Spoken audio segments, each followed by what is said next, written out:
Selamat sore saudara-saudari, sidang akan segera dimulai. Sebelum dilanjutkan ke acara selanjutnya, maka akan dibacakan tata tertib persidangan terlebih dahulu. Pengunjung sidang wajib bersikap tertib, tenang, dan sopan. Pengunjung sidang dilarang: A. Belum berusia 18 tahun, kecuali atas izin hakim untuk kepentingan yang relevan. B. Membawa senjata dan atau benda-benda lainnya yang dapat membahayakan atau mengganggu jalannya persidangan. C. Membuat gaduh, berlalu lalang, bersorak-sorai, dan bertepuk tangan di dalam ruang sidang selama persidangan berlangsung. D. Mengaktifkan alat komunikasi selama persidangan berlangsung. E. Membawa peralatan demonstrasi masuk ke ruang sidang. F. Merusak dan atau mengganggu fungsi sarana, prasarana, dan atau perlengkapan persidangan lainnya. G. Dilarang makan dan minum di dalam ruang sidang selama persidangan berlangsung. H. Menghina para pihak, saksi, dan ahli. I. Memberikan dukungan, komentar, saran, tanggapan, atau mengajukan keberatan atas keterangan yang diberikan oleh saksi atau ahli selama persidangan berlangsung. J. Melakukan perbuatan atau tingkah laku yang dapat mengganggu persidangan atau merendahkan kehormatan dan martabat hakim konstitusi serta kewibawaan mahkamah. K. Memberikan ungkapan atau pernyataan di dalam persidangan yang lainnya berupa ancaman terhadap independensi hakim konstitusi dalam memutus perkara. Hadirin dipersilakan berdiri.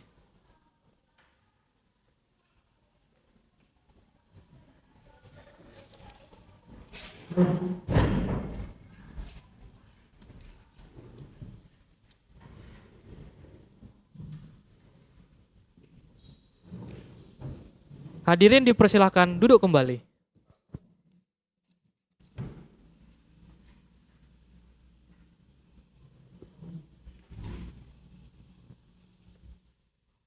Persidangan dengan nomor register perkara 05/PUU XX/2025 dengan ini dibuka untuk umum. Selamat siang, Assalamualaikum dan salam sejahtera untuk kita semua. Silakan kepada pemohon untuk memberikan surat kuasa dan berita acara.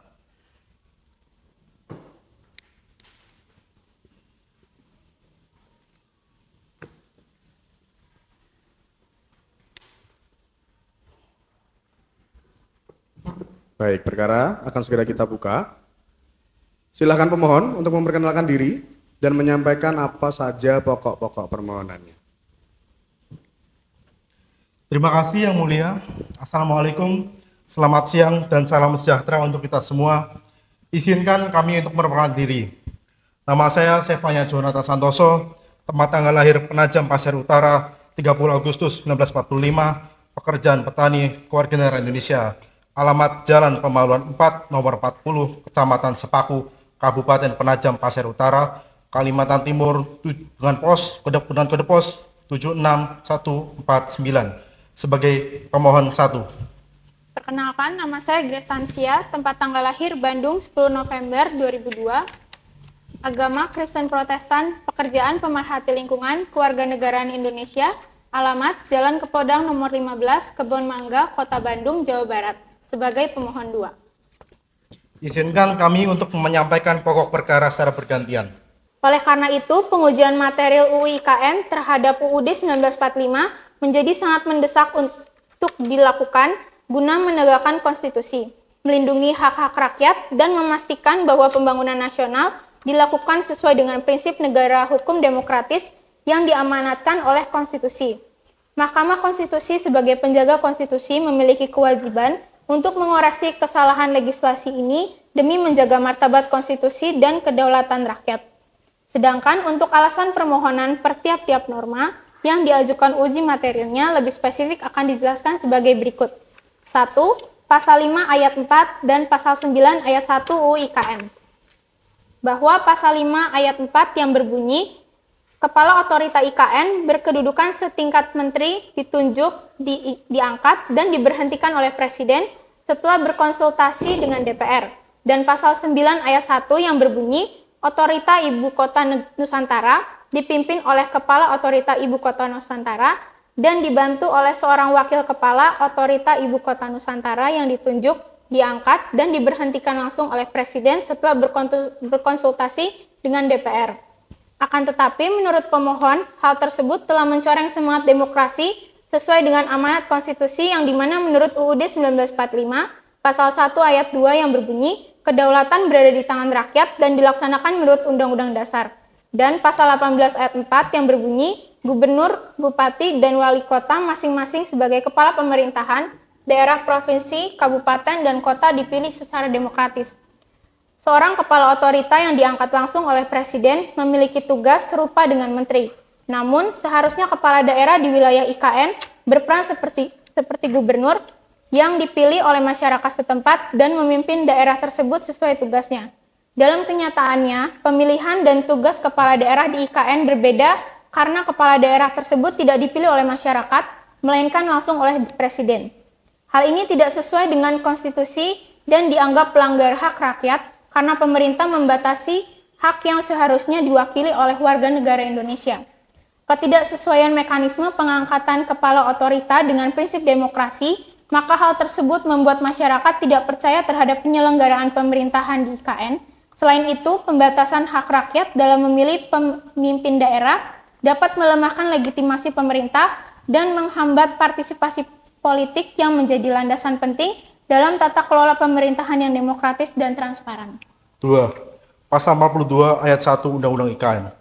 Pasal yang tertera menyatakan bahwa seluruh ketentuan pada saat undang-undang ini mulai berlaku dan hal kegiatan persiapan pembangunan dan pemindahan ibu kota negara serta penyelenggaraan pemerintahan daerah khusus ibu kota Nusantara, seluruh ketentuan peraturan perundangan yang bertentangan dengan kebijakan pelaksanaan kegiatan persiapan pembangunan dan pemindahan ibu kota negara serta penyelenggaraan pemerintah daerah khusus ibu kota Nusantara dan peraturan perundang-undangan yang mengatur tentang pemerintahan daerah dinyatakan tidak berlaku. Menurut pemohon, undang-undang ini memberikan kewenangan kepada otorita ibu kota Nusantara untuk menyediakan peraturan perundangan lain yang dianggap bertentangan dengan kebijakan yang berlaku. Dan menurut kami, sebagai pemohon, hal tersebut bertentangan dengan ketentuan Undang-Undang Dasar 1945 pasal 1 ayat 3. Pada pasal tersebut menegaskan bahwa negara Indonesia adalah negara hukum.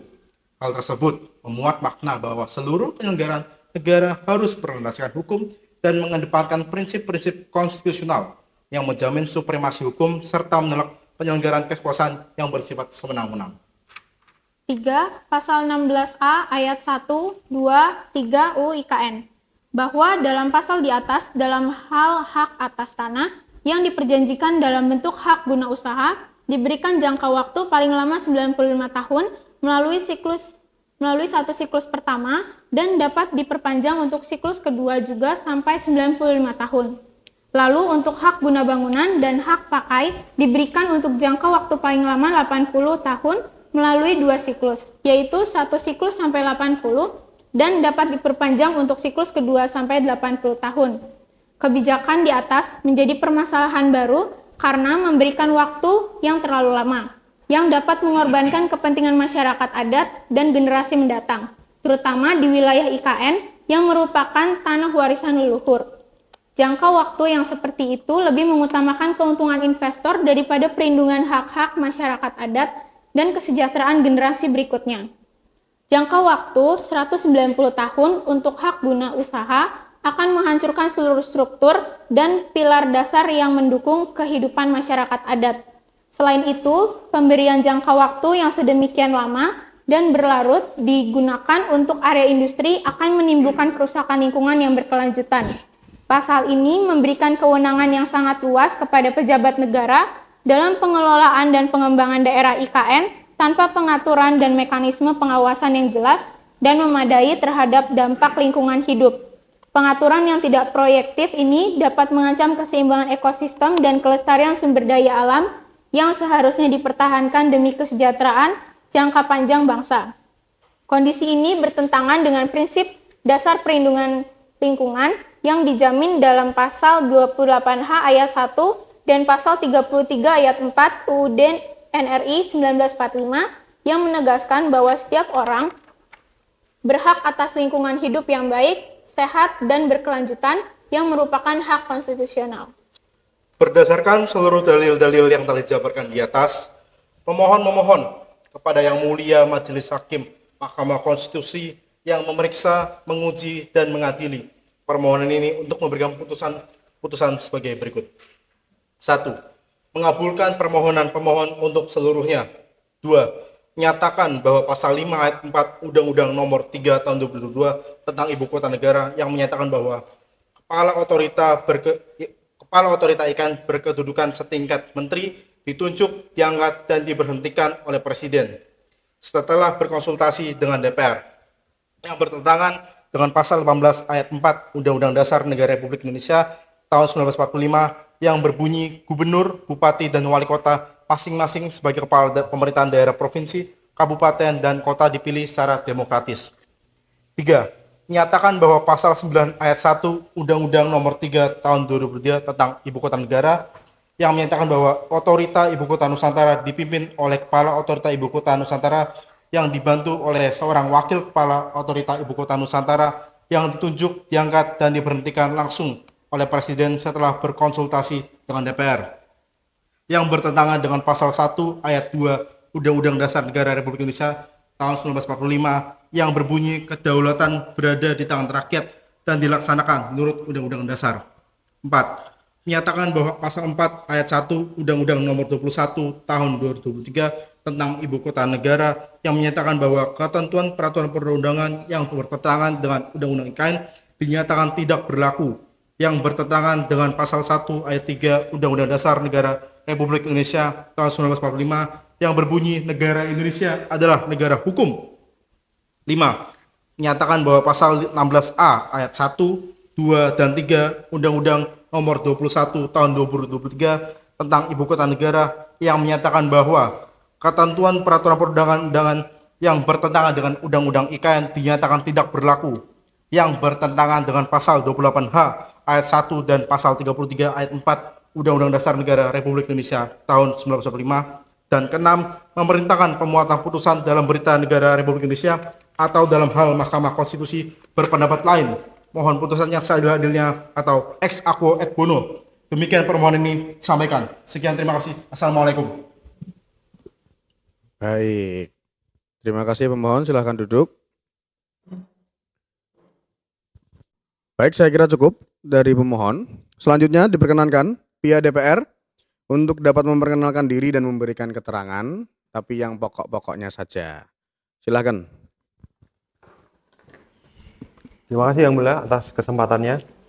Dengan hormat, berdasarkan surat keputusan pimpinan DPR RI nomor 27 PIMP 3 2023 hingga 2024 tanggal 22 Januari 2024 telah menugaskan kepada anggota Komisi 3 DPR RI yaitu Jordan William SH.M.Hum nomor anggota 150 dan saya sendiri Charles David SH.M.H dengan nomor anggota 215.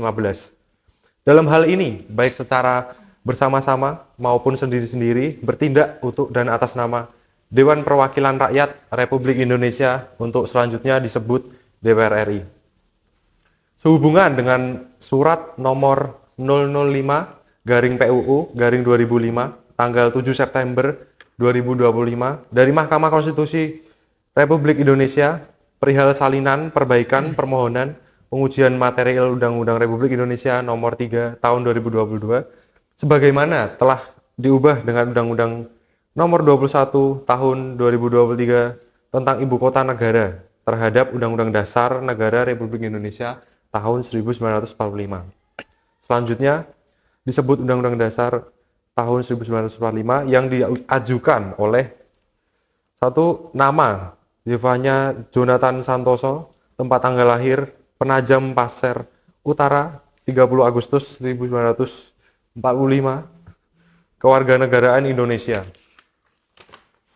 pekerjaan petani, alamat Jalan Pemaluan 4, nomor 40, Kecamatan Sepaku, Kabupaten Penajam Pasir Utara, Kalimantan Timur, dengan kode pos 76149.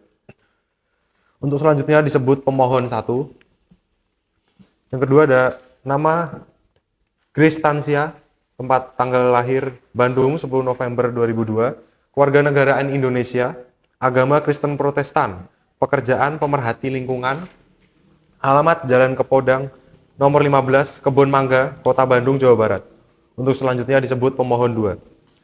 Dengan ini, DPR RI menyampaikan keterangan terhadap permohonan pengujian material Undang-Undang Nomor 3 Tahun 2022 sebagaimana telah diubah dengan Undang-Undang Nomor 21 Tahun 2023 terhadap Undang-Undang 1945. Dalam perkara nomor 005/PUU/2025 sebagai berikut.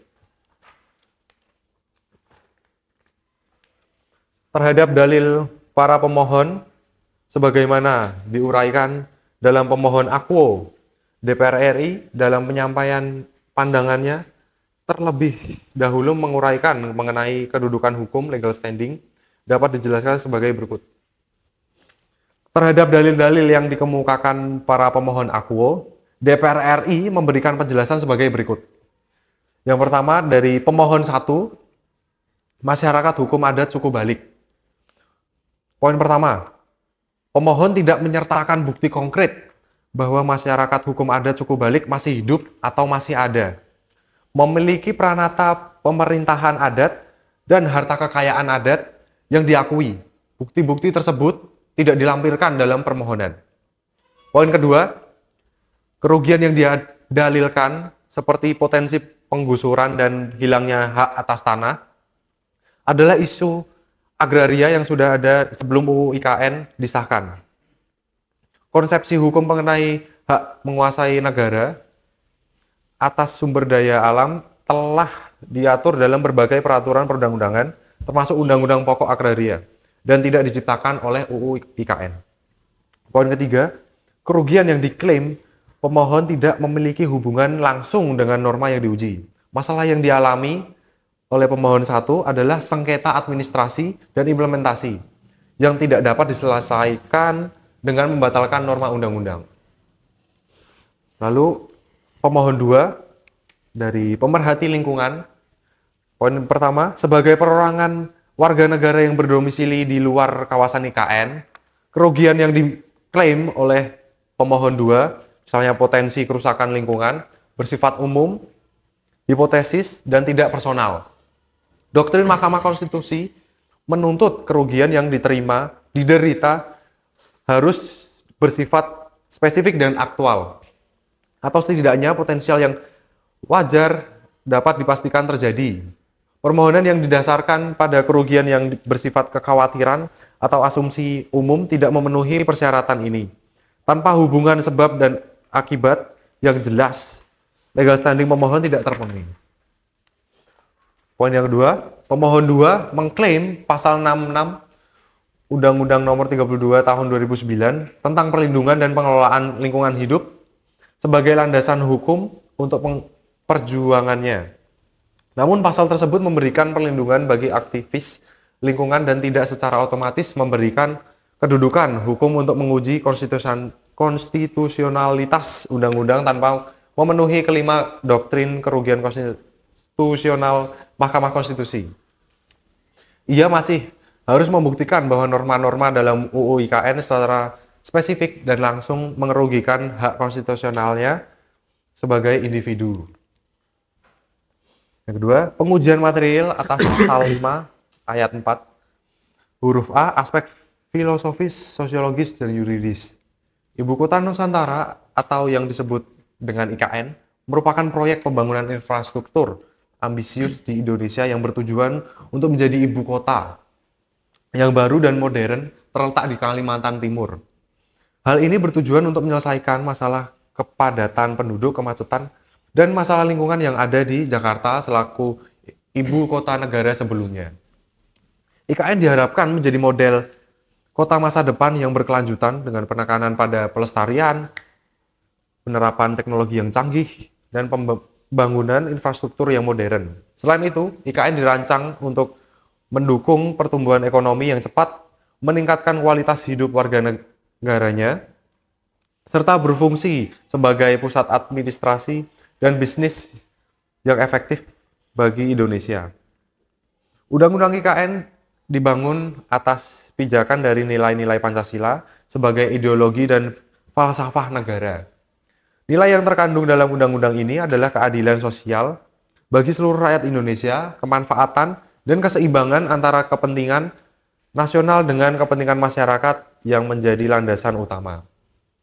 Bahwa di dalam pasal 5 ayat 4 sudah merefleksikan cita-cita luhur bangsa dalam mewujudkan tata kelola ibu kota negara yang modern, transparan, bertanggung jawab, serta berkelanjutan. Oleh karena itu, pengaturan ini tidak hanya bersifat normatif, melainkan memuat semangat dalam membangun bangsa yang sejahtera dan berkeadilan.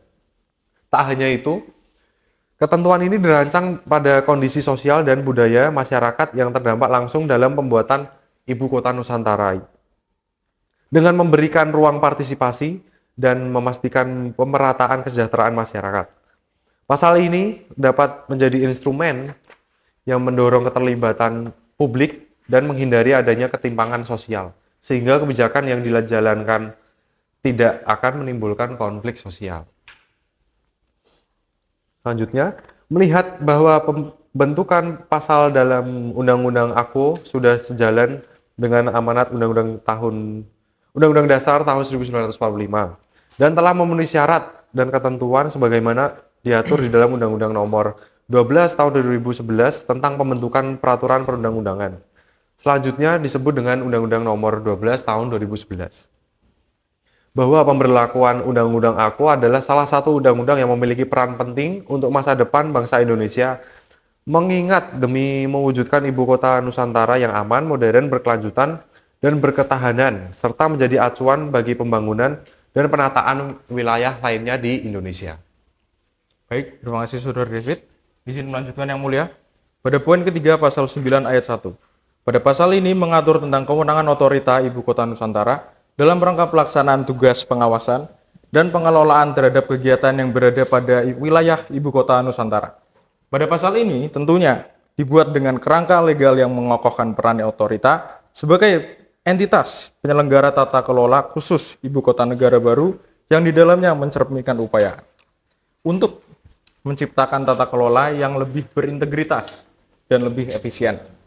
Pada pasal ini di dalamnya mengedepankan filosofi nilai-nilai Pancasila, terutama pada sila kedua dan kelima, yang di dalamnya menekankan pentingnya nilai kemanusiaan yang adil dan beradab, serta keadilan sosial yang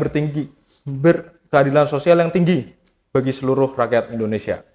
Tugas kewenangan pengawasan yang diberikan kepada otorita bukan hanya sekedar administratif, melainkan juga merupakan prinsip terdepan pada manifestasi good governance untuk menjamin akuntabilitas dan transparansi dalam penyelenggaraan ibu kota yang baru.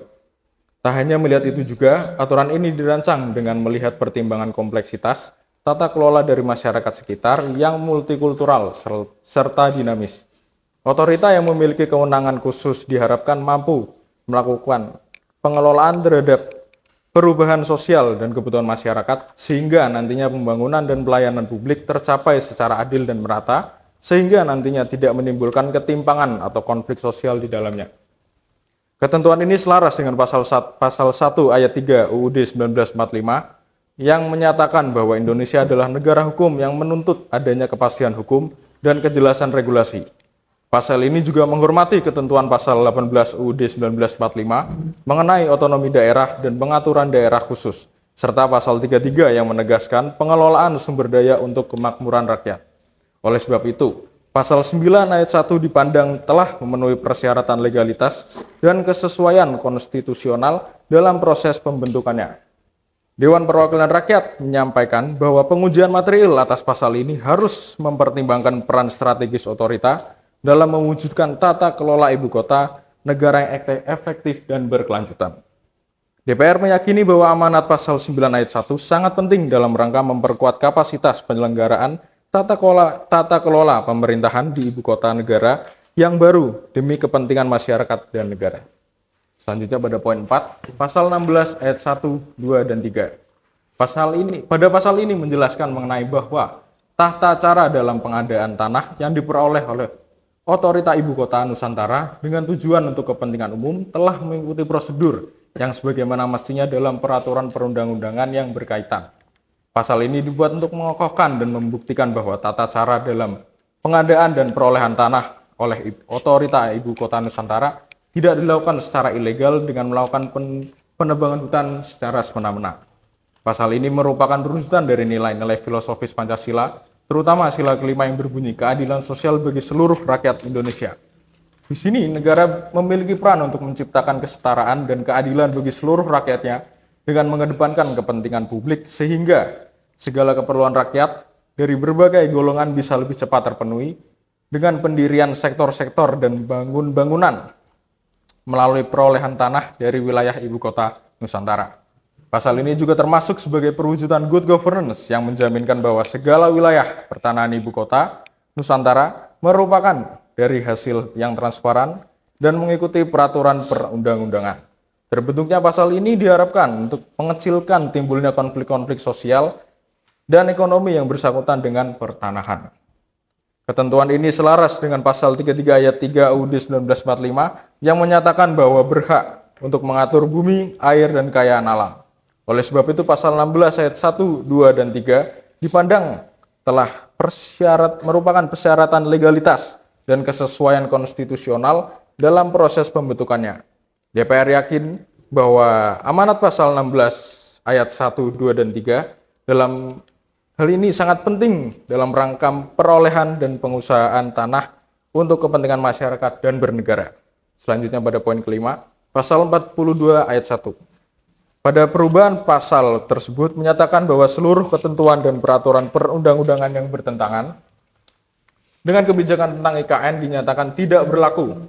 Pasal tersebut menyatakan bahwa kebijakan IKN memiliki semacam hak utama terhadap pasal UU lainnya, sehingga setiap aturan yang dianggap bertentangan dapat dibatalkan atau dianggap tidak berlaku. Hal ini sejalan dengan pasal 18B ayat 18B UUD 1945 di mana menegaskan bahwa konstitusi memberi ruang bagi pembentukan satuan pemerintah daerah yang bersifat khusus dan istimewa.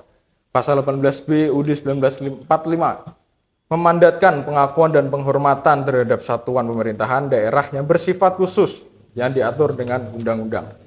Permisibilitas pembentukan dan pengaturan kekhususan IKN karenanya berada dalam bingkai konstitusi. Didukung dengan adanya asas lex specialis derogat legi generali dan lex superiori derogat legi inferior yang memberikan dasar yuridis mengapa ketentuan UU khusus yaitu UU IKN dapat meniadakan atau mengesampingkan ketentuan peraturan perundang-undangan yang umum atau bertabrakan dengan norma pada konteks pelaksanaan IKN. Adapun tujuan diberlakukan pasal tersebut adalah demi menghindari tumpang tindih kewenangan yang mengakibatkan konflik administratif. Karena secara empiris, proyek skala nasional yang menyentuh kewenangan pusat dan daerah rawan menimbulkan tarik-menarik peraturan. Adanya pengesampingan norma tertentu sementara dapat meredakan konflik yang menghambat realisasi proyek selama ada mekanisme kompensasi dan peralihan kewajiban.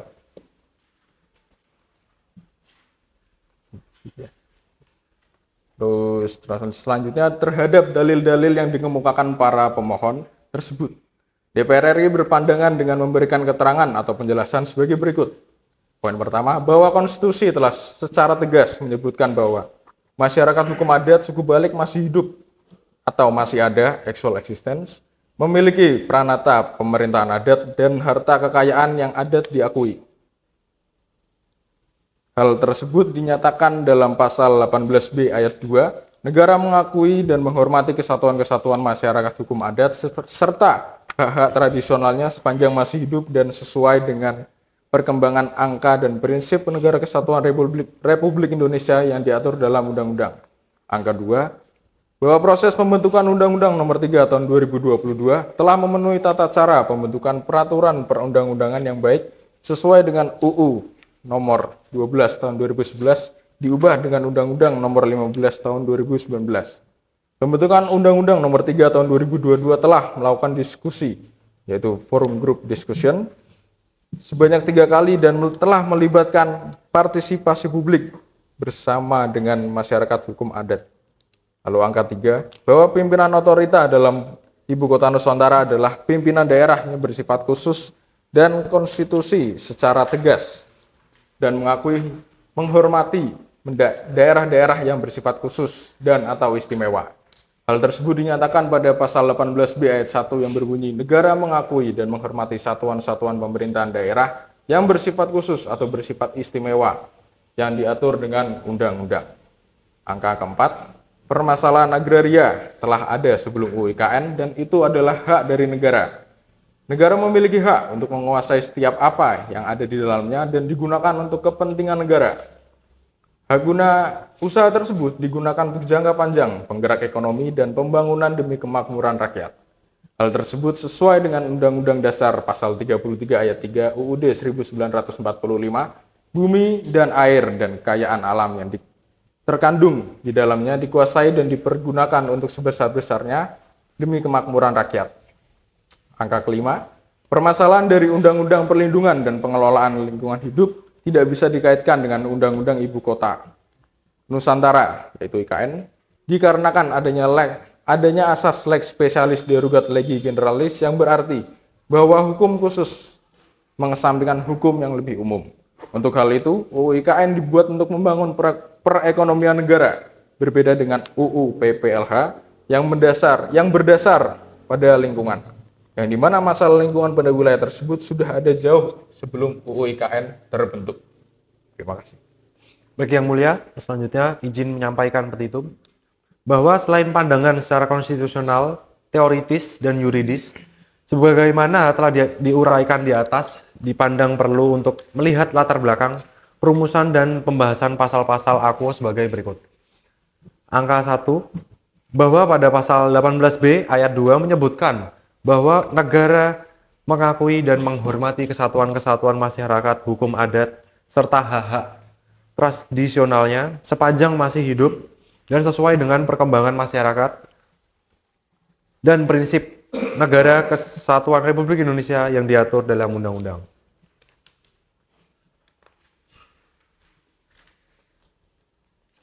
Bahwa berdasarkan dalil-dalil tersebut di atas, DPR RI mohon agar kiranya Ketua Majelis Hakim Konstitusi memberikan amar putusan sebagai berikut.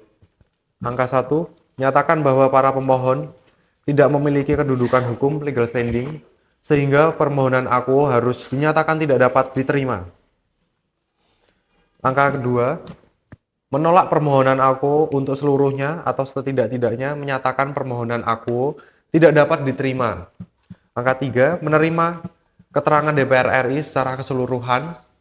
Angka 4, menyatakan Undang-Undang Nomor 3 Tahun 2022 tentang Ibu Kota Nusantara tidak bertentangan dengan Undang-Undang Dasar Negara Republik Indonesia tahun 1945.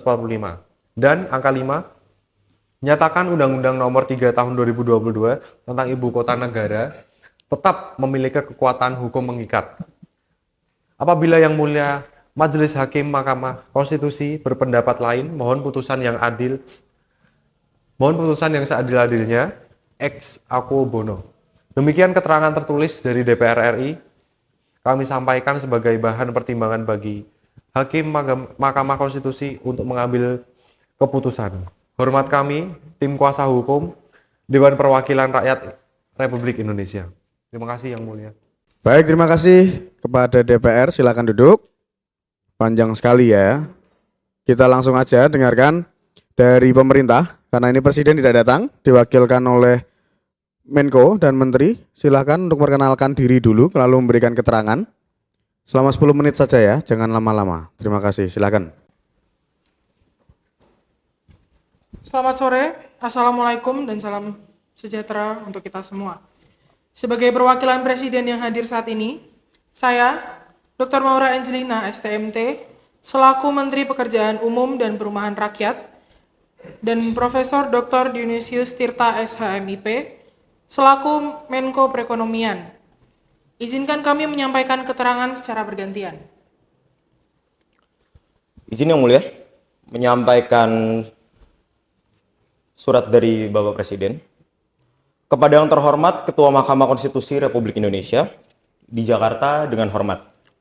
Kami yang hadir di sini, Dr. Maura Angelina, STMT, selaku Menteri Pekerjaan Umum dan Perumahan Rakyat, serta saya, Profesor Dionysius Tirta, SHMIP, selaku Menko Perekonomian, Jalan MH Tamrin nomor 8, RT 10 RW 10, Kabupaten Sirih, Kecamatan Menteng, Kota Jakarta Pusat, Daerah Khusus Ibu Kota Jakarta, 10340. Dalam hal ini, bertindak untuk dan atas nama Presiden Republik Indonesia, berdasarkan Surat Kuasa Khusus nomor 28/PUU/9/2025, tanggal 16 September 2025. Dengan ini, pemerintah Republik Indonesia menyampaikan keterangan terhadap permohonan pengujian material Undang-Undang Nomor 3 Tahun 2022 sebagaimana telah diubah dengan Undang-Undang Nomor 21 Tahun 2023 terhadap Undang-Undang Dasar tahun 1945 dalam perkara nomor 005/PUU/2025 sebagai berikut.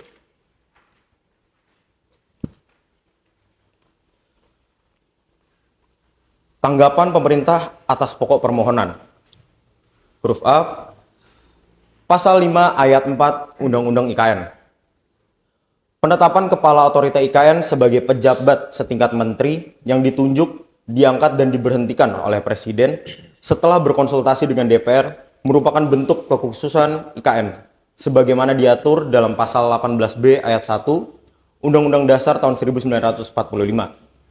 Ini menegaskan diferensiasi tata kelola mengingat IKN adalah daerah khusus. Presiden memiliki kewenangan menurut Pasal 4 Ayat 1 Undang-Undang Dasar tahun 1945 untuk mengangkat pejabat guna percepatan strategis nasional. Mekanisme konsultasi dengan DPR menunjukkan checks and balance dan tetap akuntabel. Huruf B, Pasal 9 Ayat 1 Undang-Undang IKN. Pemberian kewenangan khusus kepada otorita IKN sejalan dengan mandat konstitusional. Pasal 18B Ayat 1 Undang-Undang Dasar tahun 1945 yang memperbolehkan pengaturan daerah khusus. Kekhususan sangat penting demi efektivitas akselerasi pembangunan IKN sebagai proyek strategis nasional tanpa mengabaikan prinsip desentralisasi dan mekanisme check and balance tetap terjaga. Huruf C, terhadap Pasal 16 Ayat 1, Ayat 2, dan Ayat 3 Undang-Undang IKN. Pengaturan hak atas tanah dilakukan berdasarkan fungsi sosial tanah sesuai Pasal 33 Ayat 3 Undang-Undang Dasar tahun 1945, di mana tanah dikuasai oleh negara dan dipergunakan sebesar-besarnya untuk kemakmuran rakyat. Kepentingan umum untuk pembangunan IKN membutuhkan aturan khusus, namun tetap menjamin perlindungan hak-hak masyarakat yang terdampak. Baik, terima kasih Saudara Dion. Izin melanjutkan yang mulia. Huruf D, terhadap Pasal 42 Ayat 1 Undang-Undang IKN.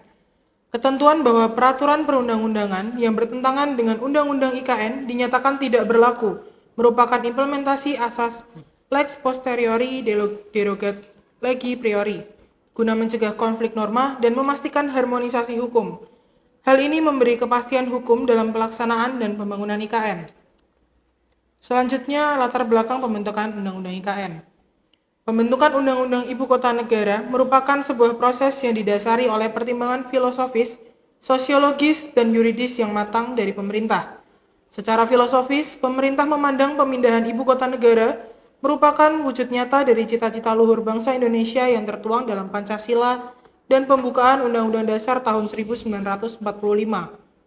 Pemindahan ini bukan sekedar relokasi administratif, melainkan sebuah langkah strategis untuk mewujudkan visi Indonesia Emas tahun 2045, di mana pembangunan nasional diarahkan agar lebih merata dan berkeadilan. Nilai-nilai Pancasila diimplementasikan dalam desain IKN sebagai kota yang inklusif, berkelanjutan, dan beridentitas Nusantara, sehingga mampu menjadi simbol persatuan dan kemajuan bangsa. Dari aspek sosiologis, pemerintah menyoroti realitas sosial dan ekonomi yang dihadapi di Jakarta sebagai ibu kota saat ini.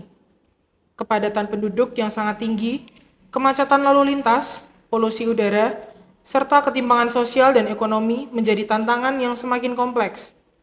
Konsentrasi pembangunan di Pulau Jawa, khususnya Jakarta, telah menciptakan ketimpangan yang signifikan dengan wilayah lain di Indonesia. Oleh karena itu, pemerintah memandang pemindahan ibu kota sebagai solusi untuk mendorong pemerataan pembangunan, membuka akses ekonomi dan sosial di kawasan timur Indonesia, serta meningkatkan kualitas hidup masyarakat secara keseluruhan. Dalam prosesnya, pemerintah juga memperhatikan dinamika sosial masyarakat lokal di Kalimantan Timur dengan berupaya memberdayakan masyarakat setempat dan meminimalisir potensi konflik sosial melalui pendekatan partisipatif dan inklusif. Sementara itu, dari aspek yuridis, pemerintah mendasarkan pembentukan Undang-Undang IKN pada landasan konstitusional yang jelas, yaitu pasal 18B ayat 1 Undang-Undang Dasar 1945 yang mengakui keberadaan daerah khusus, serta pasal 4 ayat 1 yang memberikan kewenangan kepada Presiden untuk menjalankan pemerintahan. Undang-Undang IKN dirancang untuk mengisi kekosongan hukum terkait pengaturan pada Ibu Kota Nusantara, sekaligus mengharmonisasikan berbagai peraturan perundang-undangan yang relevan. Pemerintah memastikan bahwa proses pembentukan Undang-Undang IKN telah mengikuti mekanisme konstitusional sesuai dengan Undang-Undang Nomor 12 Tahun 2011 tentang pembentukan peraturan perundang-undangan. Selain itu, pengaturan khusus bagi IKN sebagai daerah dengan status khusus diperlukan agar tata kelola pemerintahan, kewenangan otorita IKN, dan mekanisme pendanaan dapat berjalan efektif dan sesuai dengan prinsip good governance. Pemerintahan juga mengantisipasi kompleksitas hukum multisektoral yang akan muncul dalam pembangunan IKN, sehingga Undang-Undang IKN dirancang sebagai payung hukum yang komprehensif dan responsif terhadap berbagai kebutuhan hukum di masa mendatang. Selanjutnya, proses pembentukan Undang-Undang IKN. Pembentukan Undang-Undang IKN telah melewati proses sesuai prosedur dan protokol Undang-Undang Dasar tahun 1945 serta Undang-Undang Nomor 12 tahun 2011 tentang pembentukan peraturan perundang-undangan, yakni huruf A, inisiasi oleh Presiden, huruf B, pembahasan bersama DPR dengan melibatkan pemangku kepentingan, huruf C, persetujuan bersama DPR dan Presiden, dan huruf D, pengesahan oleh Presiden. Dari sisi prosedural, proses pembentukan Undang-Undang IKN telah mengikuti tahapan yang diatur dalam Undang-Undang Nomor 12 Tahun 2011. Pemerintah memulai dengan penyusunan naskah akademik dan rancangan undang-undang IKN yang kemudian diajukan kepada DPR untuk dibahas bersama. Akses yang diberikan juga sangat luas bagi masyarakat untuk mendapatkan NA dan RUU IKN melalui situs resmi DPR yang dapat diunduh. Hal ini merupakan bentuk implementasi dari pasal 96 ayat 4 Undang-Undang Nomor 12 Tahun 2011. Proses pembahasan melibatkan panitia khusus RUU IKN yang bertugas menelaah, mendiskusikan, dan menyempurnakan substansi RUU sesuai mekanisme legislasi yang berlaku. Dalam rapat-rapat panitia khusus, RUU IKN telah dilakukan dengar pendapat umum, yakni DPU, dengan menghadirkan 26 ahli dan perwakilan masyarakat pada tanggal 8 sampai 12 Desember 2021. Kegiatan ini bertujuan untuk menyerap aspirasi, masukan, dan kritik dari berbagai kalangan, sehingga substansi RUU IKN dapat disempurnakan secara partisipatif. Setelah melalui pembahasan di tingkat DPR dan persetujuan bersama antara DPR dan Presiden, RUU IKN disahkan menjadi undang-undang dan diundangkan secara resmi pada 15 Februari 2022. Undang-Undang IKN juga memuat konsideran dan penjelasan yang menegaskan tujuan pembentukan undang-undang ini, yaitu untuk menciptakan kepastian hukum, pemerataan pembangunan, dan penguatan tata kelola pemerintahan di ibu kota baru. Penetapan status IKN sebagai daerah khusus, pengaturan otorita, serta mekanisme pemindahan lembaga negara telah diatur secara sistematis dan terintegrasi dalam Undang-Undang IKN sesuai dengan prinsip harmonisasi peraturan perundang-undangan yang diamanatkan oleh Undang-Undang Nomor 12 Tahun 2011. Izin melanjutkan, Yang Mulia. Selanjutnya ada dampak positif dari Undang-Undang IKN. Pemerintah dalam menyusun naskah akademik tidak dilakukan secara asal, namun mengikuti dan menaati koridor-koridor konstitusional. Undang-undang IKN disusun dengan berbagai macam pertimbangan dan diskusi yang komprehensif, terlebih melibatkan banyak sekali partisipasi masyarakat. Kehadiran IKN memberi dampak positif bagi Indonesia, seperti huruf A, pertumbuhan ekonomi nasional, B, pemerataan pembangunan antar wilayah, C, investasi dan penciptaan lapangan kerja, D, penguatan konektivitas dan kualitas hidup masyarakat, dan E, pengembangan kota berkelanjutan dan konservasi. Izin melanjutkan dengan petitum. Berdasarkan seluruh uraian di atas, pemerintah Republik Indonesia memohon kepada Majelis Hakim Mahkamah Konstitusi untuk 1. Menyatakan para pemohon tidak memiliki kedudukan hukum, sehingga permohonan akwo tidak dapat diterima. 2. Menolak permohonan akwo untuk seluruhnya atau menyatakan tidak dapat diterima. 3. Menerima keterangan pemerintahan Republik Indonesia secara keseluruhan.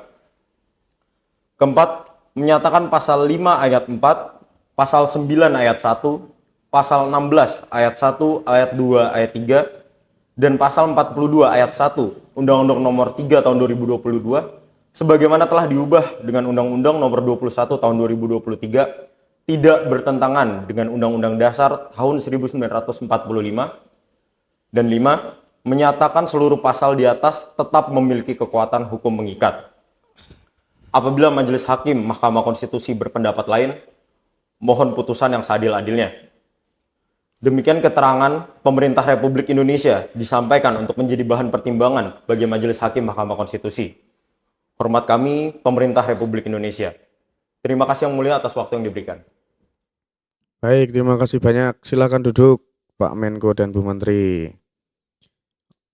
Karena kita sudah mendengarkan penjelasan dari pemerintah dan juga DPR, kami Hakim Mahkamah Konstitusi mengundang 2 ahli untuk memberi keterangan, memberi penjelasan supaya membantu kami para hakim untuk mempertimbangkan putusan nantinya. Maka silahkan maju untuk Profesor Nadir Anindita, SHMH, selaku ahli hukum lingkungan, dan juga Profesor Ivan Oktavian SHMH selaku ahli hukum tata negara yang akan disumpah terlebih dahulu oleh Prof. Dinda. Silakan. Demi Allah saya bersumpah Demi Allah saya bersumpah akan menerangkan yang sebenarnya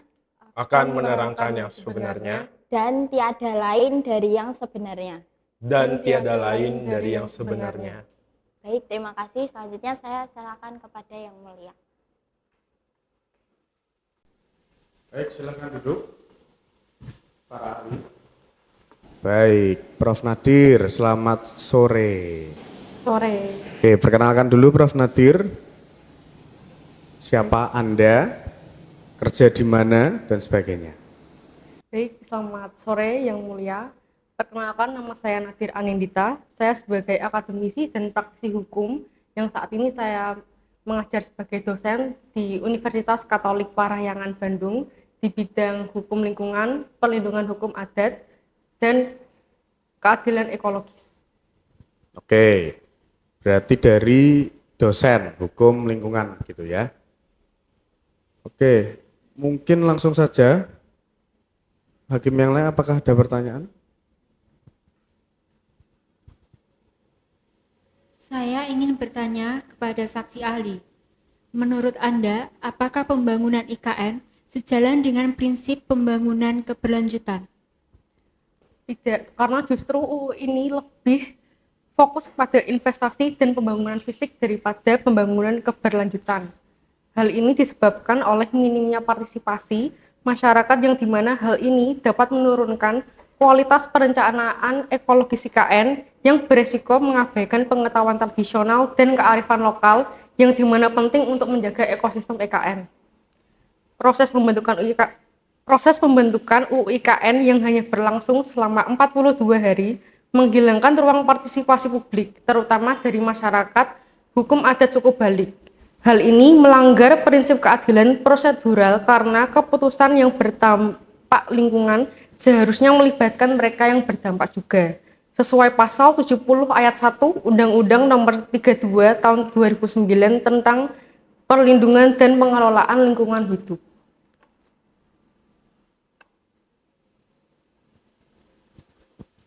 Baik, sekian, terima kasih.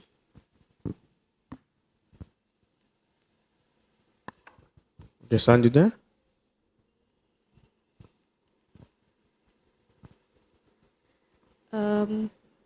Menurut Anda sebagai saksi ahli, potensi apa saja yang timbul dari pembangunan IKN di atas wilayah adat suku Balik? Pembangunan IKN di atas wilayah hukum adat suku Balik berpotensi dua hal. Yang pertama, perampasan ruang hidup. UU IKN memfasilitasi adanya pengalihan fungsi lahan yang masif. Adanya klaim dari pemerintah yang mengkategorikan bahwa tanah adat sebagai area kehutanan yang dikuasai oleh negara merupakan bentuk pengabaian terhadap hak tenurial, yang dimana sekumpulan hak untuk mengakses, mengelola, dan mengalihkan SDA dari tanah yang dimiliki oleh individu, kelompok, dan masyarakat. Adanya pengabaian hak tenurial ini tidak hanya menimbulkan konflik agraria, melainkan juga dapat menghancurkan hubungan harmonis yang telah terjalin antara masyarakat suku adat Balik dengan lingkungan tempat tinggal mereka. Yang kedua, ancaman penggusuran paksa. Adanya pembangunan infrastruktur IKN tanpa dilakukannya perlindungan hukum yang jelas bagi masyarakat adat Balik dapat menciptakan ancaman penggusuran. Dari sudut pandang hukum lingkungan, penggusuran ini merupakan bentuk kekerasan ekologis, yang dimana kekerasan ekologis ini dapat memisahkan komunitas masyarakat adat suku Balik dari SDA mereka yang selama ini menopang kehidupan dan budaya mereka, yang dimana hal ini juga bertentangan dengan pasal 28H ayat 1 Undang-Undang Dasar 1945 yang menjamin hak atas lingkungan hidup yang baik dan sehat. Baik, saya kira cukup. Terima kasih Prof. Nadir atas penjelasannya yang menjadi bahan pertimbangan kami dalam memutuskan perkara ini. Terima kasih, silakan kembali. Saya panggil selanjutnya Prof. Ivan, ini ahli hukum tata negara. Izin duduk. Silakan. Silakan perkenalkan diri dulu, Prof. Halo, saya merupakan Ivan Octavian. Saya merupakan guru besar tata negara Unika Sugio Pranoto Semarang. Saya di sini sebagai ahli tata negara yang diundang oleh pihak Mahkamah Konstitusi. Ya, selamat sore Prof. Ivan. Oke Prof, kami langsung saja ya, saya langsung saja. Di dalam keterangan yang sudah kami terima, di dalam penjelasan yang sudah kami terima dan juga berita yang beredar, terlebih di dalam keterangan DPR dan pemerintah, itu disebutkan berulang kali itu, perihal Undang-Undang IKN ini itu hanya dikerjakan dalam waktu 42 hari. Terkesan cepat, terburu-buru begitu ya. Nah, pertanyaannya adalah, sebetulnya di dalam undang-undang atau sepengetahuan Prof, berapa kali toh uji publik itu sebaiknya dilakukan atau mungkin ada dasar hukumnya, dan pengerjaan undang-undang itu yang ideal itu berapa lama Prof? Monggo dijawab. Oke, terima kasih Yang Mulia atas kesempatannya. Untuk pertanyaan tersebut memang tidak diatur secara spesifik di dalam Undang-Undang UU P3 seperti yang kita semua di sini ketahui mengenai pengerjaan undang-undang harus berapa lama. Namun yang ingin saya highlight di sini, tidak dapat dipungkiri jika memang dalam waktu pengerjaan yang sangat singkat, yaitu 42 hari, tidak dapat masuk di akal untuk UU IKN sendiri. Karena 42 hari tersebut, bagaimana cara para pemerintah maupun legislatif untuk mencapai cakupannya kepada masyarakat-masyarakat adat yang ada di IKN sendiri. Itu yang pertama. Juga Yang Mulia mention mengenai terburu-buru atas prosesnya. Memang terlihat sangat terburu-buru ketika hanya 42 hari dan itu sudah termasuk dalam proses pengesahan. undang-undang tersebut. Seperti yang saya katakan di awal, memang tidak diatur secara spesifik, secara konkret di Undang-Undang P3. Namun, hal ini tidak dapat diremehkan terhadap legislatif Indonesia maupun pemerintah Indonesia untuk membuat suatu undang-undang. Karena tidak hanya sekali ini saja proses cepat itu dilaksanakan untuk pengesahan suatu undang-undang maupun pembuatan suatu undang-undang. Mari kita ambil contoh UU CK. Hanya dalam pengesahan, hanya terjadi 9 bulan. Dan itu sudah disahkan dari awal mulai pembahasan. UU CK sendiri juga pernah dilakukan judicial review kepada Mahkamah Konstitusi yang dimana putusan tersebut dapat inskonstitusional bersyarat.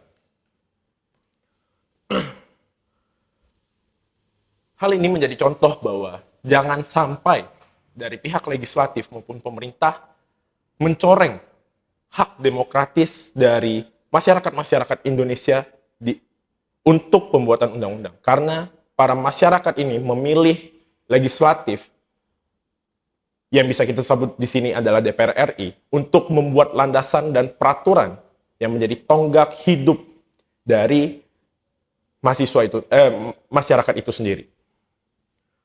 Untuk pertanyaan kedua, Yang Mulia, terdapat pada uji publik itu terdapat pada pasal 96 UU P3. Yang pertama, masyarakat berhak untuk memberikan masukan secara lisan ataupun tertulis dalam pembentukan perundang-undangan. Yang kedua, masukan secara lisan ataupun tertulis sebagaimana dimaksud pada ayat 1 dapat dilakukan melalui beberapa cara. Saya jelasin. Yang pertama, itu dengan cara rapat dengar pendapat umum. Yang kedua, kunjungan kerja. Yang ketiga, ada sosialisasi. Dan yang terakhir, seminar dan lokarya. Di sini telah diberitahukan bagaimana cara sistematika untuk melakukan uji publik. Akan tetapi untuk pertanyaan sendiri, berapa kali uji publik ini harus dilakukan? Tidak diatur secara spesifik. Kembali lagi, ini merupakan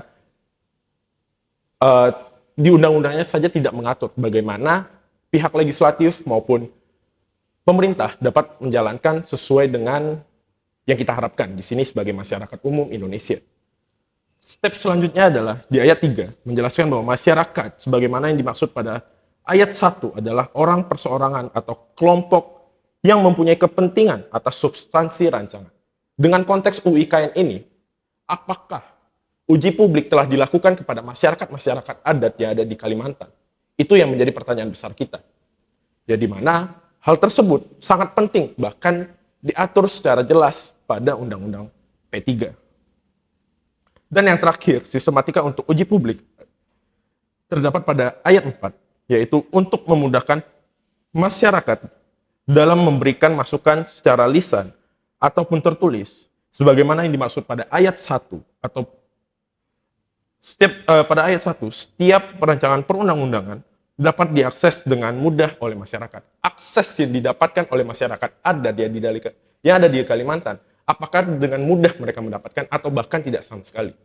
Itu yang menurut pendapat saya bahwa hal ini sangat disayangkan terjadi di pemerintahan modern Indonesia. Cukup, Yang Mulia. Oke, terima kasih Prof. Baik, cukup dari saya Prof mungkin. Terima kasih. Lain? Hakim yang lain? Baik, dari saya, menurut Anda, Prof. Ivan, sebagai saksi ahli ketatanegaraan, mengapa pemilihan kepala otorita di IKN itu bertentangan dengan Undang-Undang Dasar 1945? Kenapa pemilihan otorita IKN bertentangan dengan UUD 1945? Karena secara jelas Undang-Undang Dasar Negara Republik Indonesia tahun 1945 menjelaskan dalam pasal 1 ayat 2 bahwa kedaulatan berada di tangan rakyat dan dilaksanakan menurut Undang-Undang Dasar. Juga pada pasal 18 ayat 4 Undang-Undang Dasar Negara Republik Indonesia menjelaskan bahwa gubernur, bupati, wali kota dipilih secara demokratis. Itu yang menjadi landasan mengapa pemilihan otorita langsung oleh presiden itu melanggar Undang-Undang Dasar. Juga demikian, prinsip demokrasi pemerintahan daerah merupakan amanat konstitusi yang tidak dapat dikesampingkan. Mekanisme pengangkatan kepada otorita IKN secara langsung oleh presiden tanpa proses pemilihan rakyat, meskipun dengan persetujuan DPR. Hal tersebut dapat berpotensi menggeser prinsip kedaulatan rakyat menjadi kedaulatan administratif. Dalam teori konstitusional demokrasi, sebagaimana yang dikemukakan oleh senior saya, yaitu Jimli Asadik, hal tersebut sangat dapat mencoreng mengenai demokrasi. Cukup. Baik, sudah menjawab ya, Prof. Dini. Selanjutnya, Prof. Selen. Baik, terima kasih. Menurut Anda, Prof. Ivan, bagaimana kedudukan otorita IKN dalam struktur pemerintahan sekarang ini? Seperti yang telah dijelaskan pada pasal 18 ayat 1 Undang-Undang Dasar Negara Republik Indonesia tahun 1945, menegaskan bahwa Negara Kesatuan Republik Indonesia dibagi atas daerah-daerah provinsi, dan daerah provinsi itu dibagi atas kabupaten dan kota, yang tiap-tiap provinsinya atau kabupaten dan kota ini mempunyai pemerintahan daerah yang diatur dengan undang-undang. Ketentuan ini menegaskan prinsip dasar bahwa seluruh fungsi pemerintah daerah terus diselenggarakan dalam kerangka otonomi daerah berdasarkan desentralisasi. Dengan kepala daerah dan Dewan Perwakilan Rakyat Daerah sebagai unsur penyelenggara pemerintah yang dipilih secara demokratis. Dalam kerangka itulah muncul problematis mendasar. Otorita IKN tidak mempunyai konstruksi kelembagaan sebagaimana diatur dalam pasal 18 Undang-Undang Dasar 1945.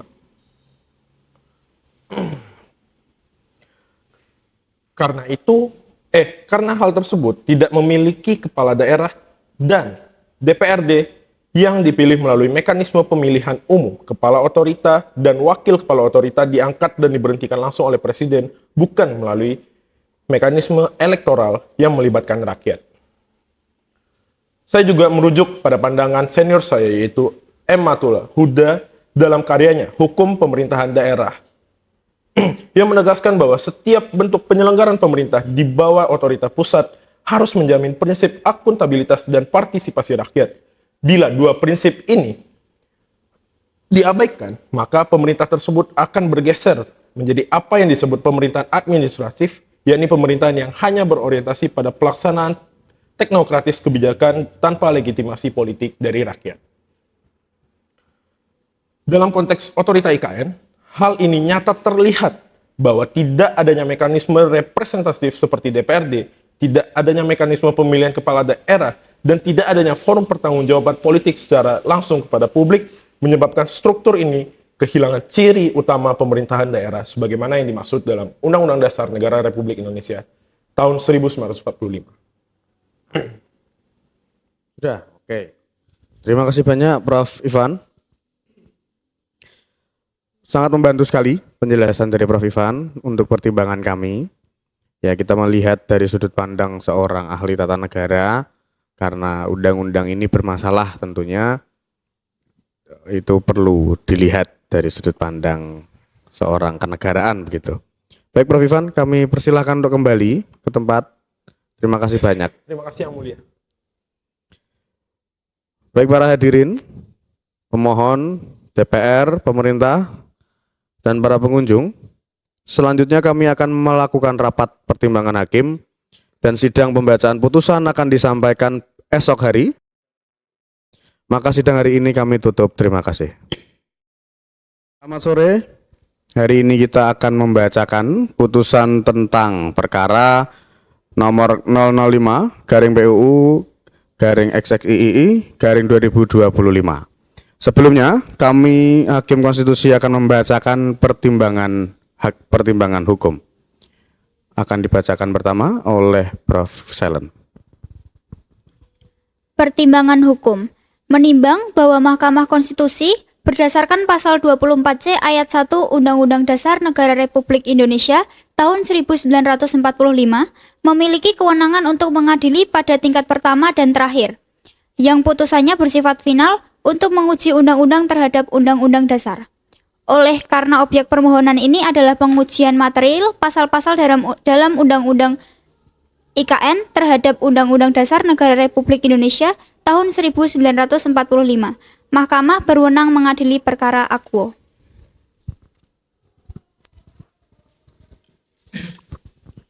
Lalu ada kedudukan hukum atau legal standing para pemohon. Menimbang bahwa mahkamah perlu mempertimbangkan secara hormat dalil-dalil para pemohon yang menyangkut kerugian konstitusional yang bersifat struktural dan potensial yang pasti terjadi, utamanya terkait hak-hak masyarakat, hukum adat, dan lingkungan hidup yang bersinggungan langsung dengan prinsip dasar negara, hukum dan demokrasi konstitusional.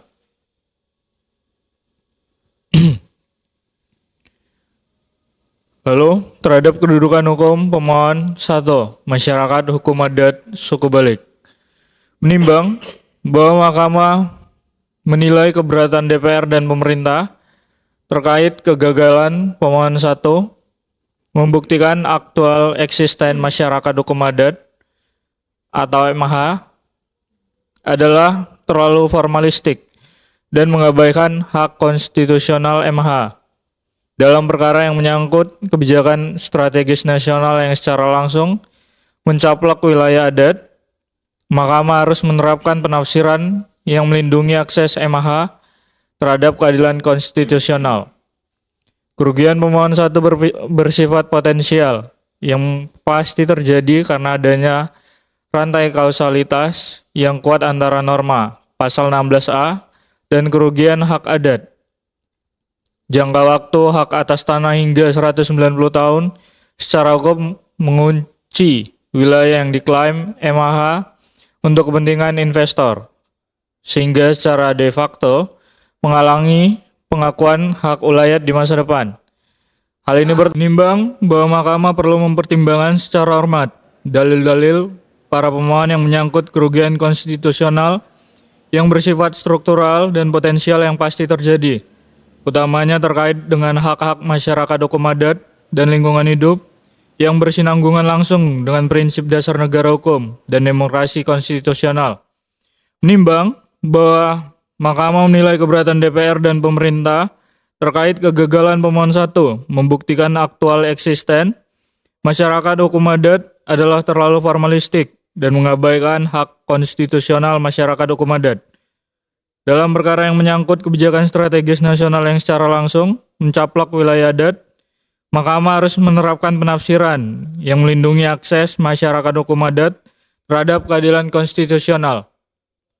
Kerugian pemohon 1 bersifat potensial yang pasti terjadi karena adanya rantai kausalitas yang kuat antara norma pasal 16A dan kerugian hak adat. Menimbang bahwa mahkamah berpendapat kerugian pemohon kedua meskipun berdomisili di luar IKN tidak bersifat hipotesis belaka. Pemohon 2 mendalilkan kerugian konstitusional institusional yang timbul dari ancaman terhadap prinsip negara hukum dan keberlanjutan pasal 1 ayat 3, pasal 28H ayat 1, dan pasal 33 ayat 4 UUD NRI 1945. Pasal 16A hak atas tanah 190 tahun dan pasal 42 ayat 1 klausa supremasi hukum menciptakan ancaman yang sah terhadap efektivitas undang-undang perlindungan dan pengelolaan lingkungan hidup dan prinsip keadilan intergenerasi di seluruh Indonesia. Sebagai pemerhati lingkungan, pemohon 2 memiliki kepentingan hukum yang diakui untuk memastikan kebijakan negara tidak melanggar prinsip-prinsip lingkungan yang berkesinambungan. Oleh karena itu, mahkamah menyatakan pemohon 2 memiliki kedudukan hukum.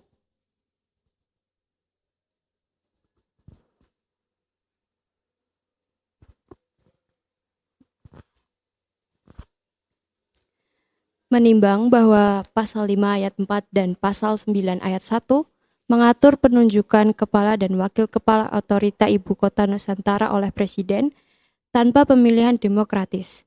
DPR dan pemerintah beralasan bahwa hal ini adalah kekhususan yang dijamin pasal 18B ayat 1 Undang-Undang Dasar Negara Republik Indonesia tahun 1945.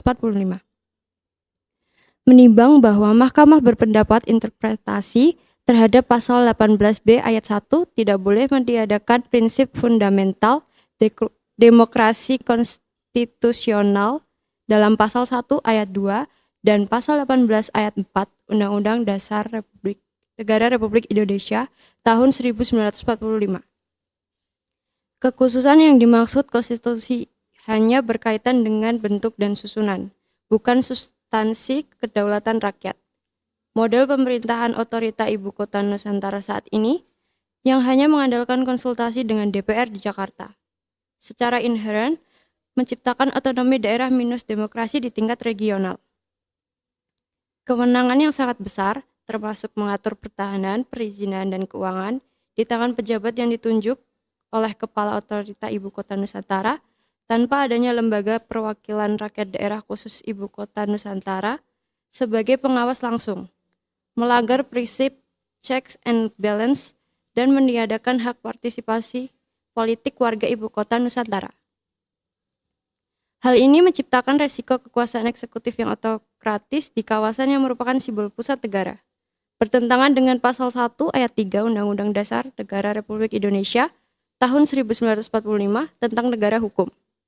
Oleh karena itu, pasal 5 ayat 4 dan pasal 9 ayat 1 Undang-Undang Ibu Kota Nusantara adalah konstitusional hanya jika sistem tata kelola pemerintahan Ibu Kota Nusantara dilengkapi dengan mekanisme pengawasan dan representasi demokratis di tingkat regional, yaitu Lembaga Perwakilan Rakyat Daerah Khusus Ibu Kota Nusantara yang berfungsi menjalankan pengawasan dan akuntabilitas terhadap Kepala Otorita Ibu Kota Nusantara.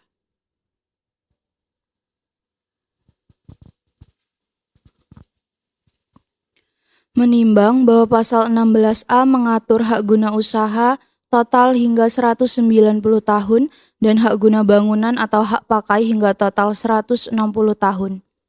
Menimbang bahwa Mahkamah mengakui kebutuhan akan jaminan investasi, namun durasi hak atas tanah hingga hampir 2 abad adalah tidak proporsional dan secara substansial melanggar prinsip hak menguasai negara dan keadilan intergenerasi.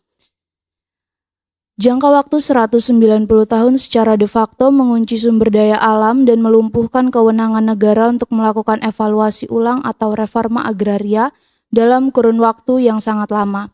Prinsip hak menguasai negara menuntut bahwa negara harus memiliki kapabilitas untuk menyesuaikan pemanfaatan tanah demi kemakmuran rakyat yang dinamis. Durasi yang ekstrim ini secara langsung mengancam prinsip pembangunan keberlanjutan.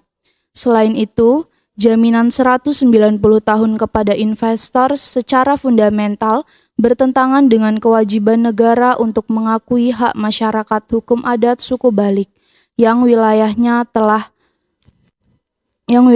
telah dikunci untuk kepentingan jangka panjang investor, sehingga melanggar pasal 18B ayat 2 Undang-Undang Dasar 1945. Ahli juga menyatakan perlunya durasi yang adil dan proporsional. Menimbang bahwa Mahkamah berpendapat bahwa batas maksimal total hak atas tanah yang proporsional dalam konteks proyek strategis seharusnya tidak melampaui 100 tahun agar negara tetap memiliki kaidah yang cukup dalam menegakkan hak menguasai negara. Oleh karena itu, pasal 16A ayat 1, 2, dan 3 Undang-Undang IKN adalah konstitusional hanya jika total jangka waktu pemberian hak atas tanah, baik siklus pertama maupun pemberian kembali, tidak melebihi 100 tahun.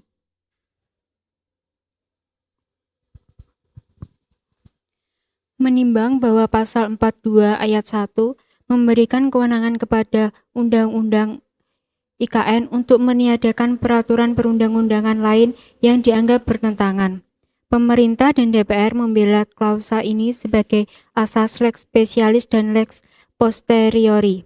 Menimbang bahwa Mahkamah menilai klausa ini adalah untuk undang-undang supralegem yang secara fundamental merusak prinsip negara hukum, pasal 1 ayat 3 Undang-Undang Dasar 1945 dan kepastian hukum yang adil, pasal 28D ayat 1 Undang-Undang Dasar 1945. Deklarasi bahwa peraturan lain otomatis tidak berlaku jika bertentangan dengan Undang-Undang IKN melampaui batas kewenangan pembentuk undang-undang.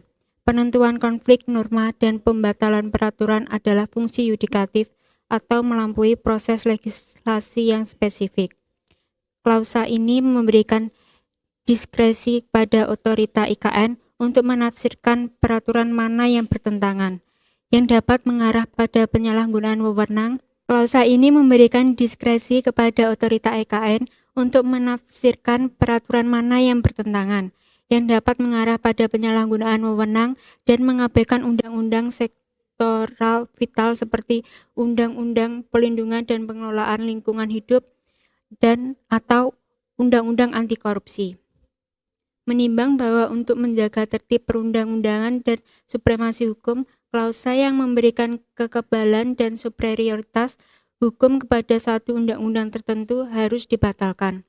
Konflik norma harus diselesaikan melalui mekanisme yang diatur dalam Undang-Undang Pembentukan Peraturan Perundang-undangan atau melalui jalur yudisial.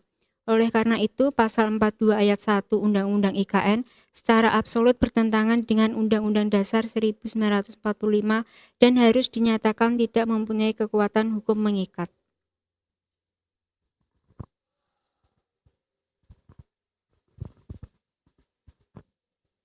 Menimbang bahwa pasal 21 mengatur kewenangan khusus otorita IKN dalam pengelolaan keuangan dan aset, pasal ini berpotensi melanggar prinsip akuntabilitas publik jika tidak ada mekanisme pengawasan yang efektif, terutama mengingat penunjukan kepala otorita yang non-demokratis.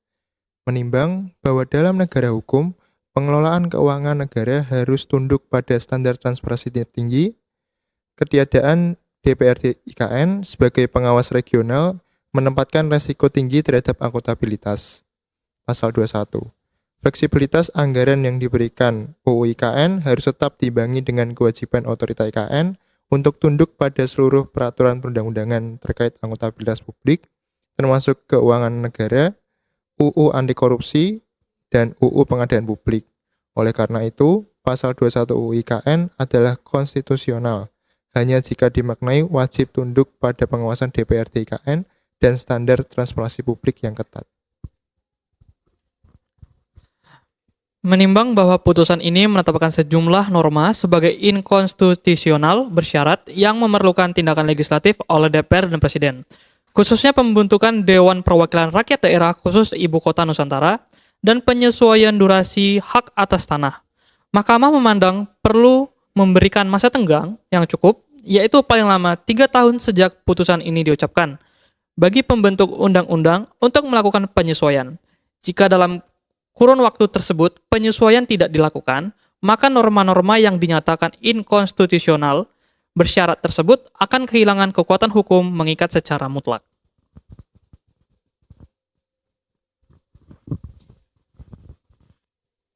Konklusi.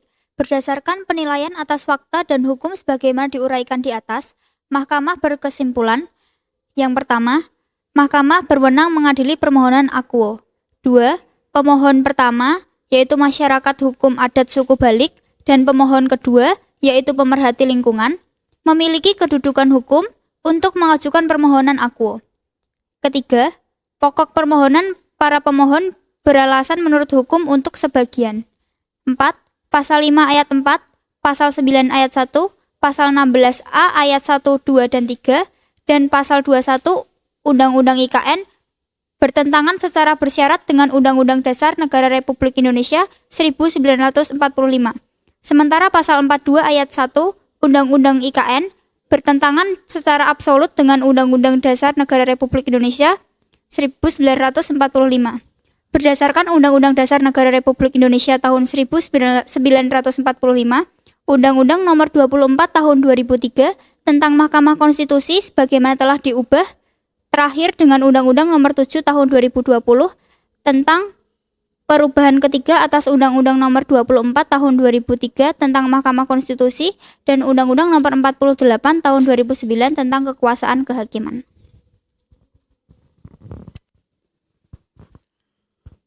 Putusan. Mengadili. 1. Mengabulkan permohonan para pemohon untuk sebagian. 2.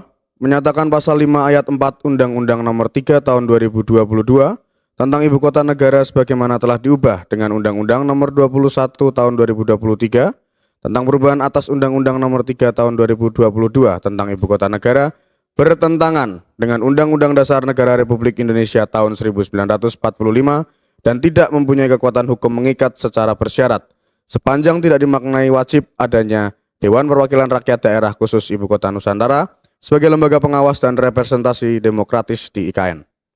3. Menyatakan pasal 9 ayat 1 Undang-Undang IKN bertentangan dengan Undang-Undang Dasar Negara Republik Indonesia tahun 1945 dan tidak mempunyai kekuatan hukum mengikat secara bersyarat sepanjang tidak dimaknai bahwa kepala atau wakil kepala otorita IKN wajib mempertanggungjawabkan pelaksanaan tugasnya kepada DPRD IKN. 4. Menyatakan pasal 16A ayat 1, 2, dan 3 Undang-Undang IKN bertentangan dengan Undang-Undang Dasar Negara Republik Indonesia tahun 1945 dan tidak mempunyai kekuatan hukum mengikat secara bersyarat sepanjang jangka waktu pemberian kembali atau siklus kedua hak atas tanah melampaui batas waktu total 100 tahun dihitung dari siklus pertama hingga siklus kedua. 5. Menyatakan pasal 21 Undang-Undang IKN bertentangan dengan Undang-Undang Dasar Negara Republik Indonesia tahun 1945 dan tidak mempunyai kekuatan hukum mengikat secara bersyarat sepanjang tidak dimaknai wajib tunduk pada pengawasan DPRD IKN dan standar transparansi Undang-Undang Keuangan Negara, Undang-Undang Anti Korupsi dan Undang-Undang Pengadaan Publik. 6. Menyatakan pasal 42 ayat 1 Undang-Undang IKN bertentangan dengan Undang-Undang Dasar Negara Republik Indonesia tahun 1945 dan tidak mempunyai kekuatan hukum mengikat. 7. Memerintahkan pembentuk undang-undang, DPR dan Presiden untuk melakukan penyesuaian terhadap Undang-Undang Nomor 3 Tahun 2022 sebagaimana telah diubah dengan Undang-Undang Nomor 21 Tahun 2023 dalam waktu paling lama 3 tahun sejak putusan diucapkan. Apabila dalam tenggang waktu tersebut tidak dilakukan penyesuaian, maka norma-norma yang dinyatakan inkonstitusional bersyarat kehilangan kekuatan hukum mengikat secara mutlak. 8. Memerintahkan pemuatan putusan ini dalam Berita Negara Republik Indonesia sebagaimana mestinya. 9. Menolak permohonan para termohon untuk selain dan selebihnya. Terhadap putusan Mahkamah Akwo, terdapat perbedaan pendapat atau dissenting opinion dari 3 orang hakim konstitusi. Yang selanjutnya dapat dibaca dalam lembaran Berita Negara. Demikian diputus dalam rapat permusyawaratan hakim oleh 9 hakim konstitusi, yaitu Savano selaku ketua, Gisellen, Tristan Dominikus, Bernadetta Andini, Tesalonika, Maya Yunita, Evano Adi, Dinda Najwa, Mark Mikael masing-masing sebagai anggota. Yang diucapkan dalam sidang pleno Mahkamah Konstitusi terbuka untuk umum pada Kamis tanggal 30 bulan Januari tahun 2026. Selesai diucapkan pada pukul 15.47 oleh 6 hakim konstitusi dengan pendapat mayoritas dan 3 hakim konstitusi dengan pendapat berbeda, serta dihadiri oleh para pemohon, Dewan Perwakilan Rakyat atau yang mewakili, dan Presiden atau yang mewakili.